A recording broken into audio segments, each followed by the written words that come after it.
السلام عليكم. فيديو جديد مع ابو يوسف الاهلاوي.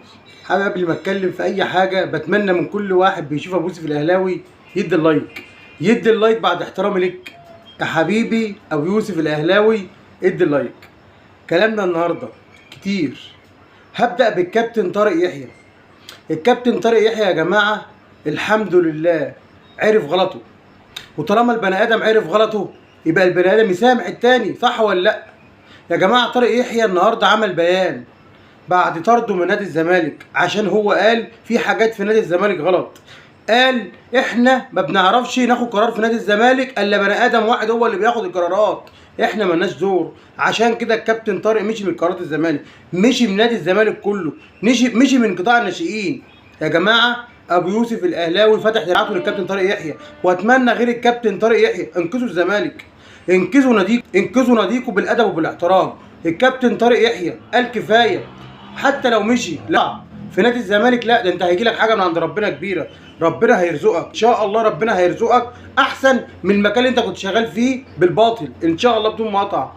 قفشه يا جدعان، قفشه يا جدعان، لايكات بقى، لايكات لابو يوسف الاهلاوي. قفشه صاحب القضيه، صاحب القضيه يا جماعه، مضى النهارده على بياض للنادي الاهلي. يا جماعه قلت لكم مفيش لعيب قاعد في النادي الاهلي نفسه يمشي، كله عايز يقعد ويجدد ببلاش. حتى محمد شريف لو مشي صدقوني محمد شريف مش رايح في حته، محمد شريف مش رايح الا بره. حتى لو قلتوا عليه ده عامل كوبري وهيروح فلان وهيروح اهلاه، لا محمد شريف اهلاوي، محمد شريف فرود محترم. حتى لو راح في اي حته من ابو يوسف الاهلاوي كل ود واحترام لك. يا جماعه لعبتنا لعيبه كبيره، لعبتنا لعيبه كبيره، ما حدش بيفرط في النادي الاهلي، والنادي الاهلي ما بيفرطش في لعيبته، النادي الاهلي ما بيفرطش في لعيبته. يا جماعه انتوا شايفين النادي الاهلي شغال ازاي؟ شغال بسيستم. يا جماعه احنا عايزين ان شاء الله بدون مقاطعه اي بطوله هنخشها ناخدها.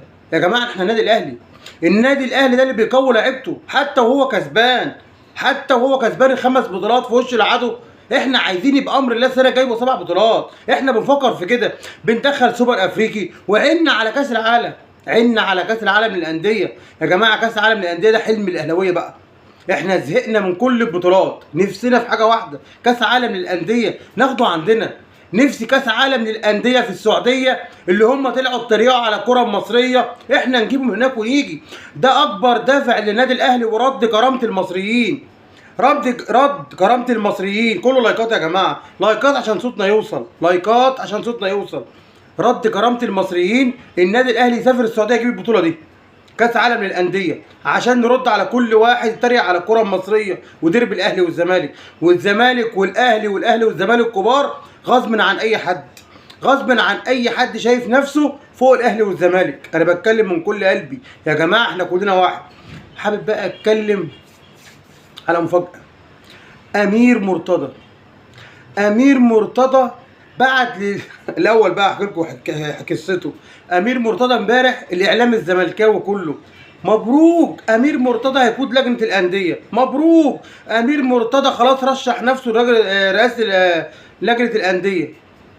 قلنا ماشي اما نتفرج هينزل الانتخابات. النهارده بقى، النهارده الاستاذ امير مرتضى منصور ابن رئيس نادي الزمالك السابق، ابن رئيس نادي الزمالك السابق، بعت بيان لاتحاد الكوره، مش عارفه بعته بصفته ايه، مش عارف بعت البيان ده بصفته ايه في نادي الزمالك، ما اعرفش لا في مجلس اداره ولا حتى بيقولوا عليه في الجهاز الفني، بيقولوا امير مش عايز يجي وامير مش عايز يروح. دلوقتي بقى امير بيبعت بيانات لاتحاد الكوره بيقول لهم ايه بقى؟ استاذ امير مرتضى احمد منصور بيقول لهم اللي انا مش نازل انتخابات رئاسه لجنه الانديه ولا العدو في لجنه الانديه، انا ما اعرفش حاجه عن الكلام.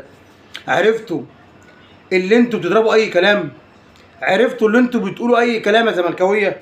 عرفتوا اللي انتوا مش لاقيين حاجه تتكلموا فيها في القناه، عمالين كل يوم بتطلعوا اخبار بالكذب؟ غيرتوا كل المذيعين، بدلتوا في كل الناس اللي كانت بتغلط في النادي الاهلي، بدلتوا كل يوم مذيع وكل يوم 4 صحفيين بيبدلوا على حس النادي الاهلي.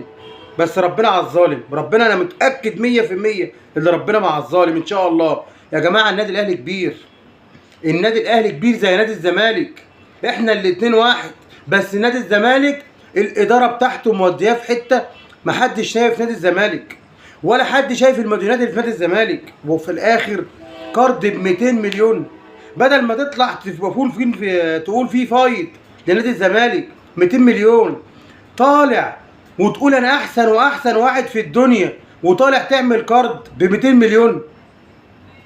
ده الواحد لو عمل كارد ب 5000 اي حد من مصر بيزعل، الدنيا بتتقلب. كارد ب 5000 اي بني ادم مصري لو عمل كارد الدنيا كلها بتتقلب وبيبقى قاعد زعلان. انت بقى عامل كارد لنادي الزمالك ب 200 مليون، يا نهار ابيض، هتوديهم فين يا عم؟ هتوديهم فين يا عم؟ الله يكون في عونك يا زمالك، الله يكون في عونك يا زمالك من اللي بيحصل فيك. وان شاء الله النهايه قربت، والله النهايه قربت.